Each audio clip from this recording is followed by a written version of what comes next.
کپتان کے دو سینئر کھلاڑیوں نے ناراضی کا واضح اظہار کیا تو وزرا بھی میدان میں آ گئے۔ فواد چودھری نے نو ٹینشن کی خبر سنا دی۔ شہباز گل بولے نظریات میں اختلافات ہو سکتے ہیں، اس میں کوئی غلط جواب نہیں۔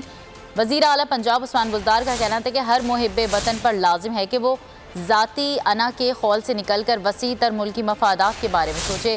چودھری سرور نے سینئر قیادت کو جہانگیر ترین اور علیم خان سے ملنے کا مشورہ دے دیا۔ اسی ساری صورتحال پر بات کرنے کے لیے اس وقت ہمارے ساتھ موجود ہیں پاکستان تحریک انصاف کے رہنما صداقت عباسی۔ بہت شکریہ عباسی صاحب آپ کے وقت کا۔ عباسی صاحب، تو اس وقت پاکستان تحریک انصاف کی اندرونی کی صورتحال کیا ہے؟ کیا علیم خان صاحب کو منا لیا گیا ہے؟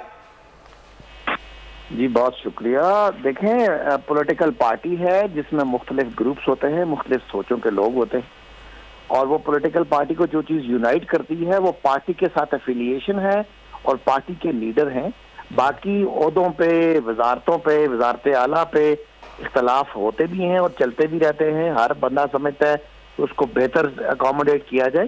تو یہ جو علیم خان صاحب کا معاملہ ہے وہ ایک پارٹی کے اندر کا معاملہ ہے، اور وہ امید ہے کہ اگلے ایک آدھ دن میں وہ سیٹل ہو جائے گا، اور پنجاب میں یہ جو تھوڑی سی ایک عدم استحکام کی صورتحال نظر آئی ہے یہ ٹھیک ہو جائے گی۔ یہ آپ کی اطلاع کے لیے اور آپ کے ناظرین کے لیے کہ کبھی بھی علیم خان نے یا جہانگیر ترین صاحب نے پارٹی کی لائن عبور کرنے کی بات نہیں کی ود ان پارٹی، چونکہ یہ خاندانی نظام والی پارٹی نہیں ہے، اس میں انٹرا پارٹی الیکشن بھی ہوتے رہے، پھر اس پارٹی میں یہ چیزیں چلتی ہیں اور اختلاف رائے ایک روٹین کا معاملہ ہے۔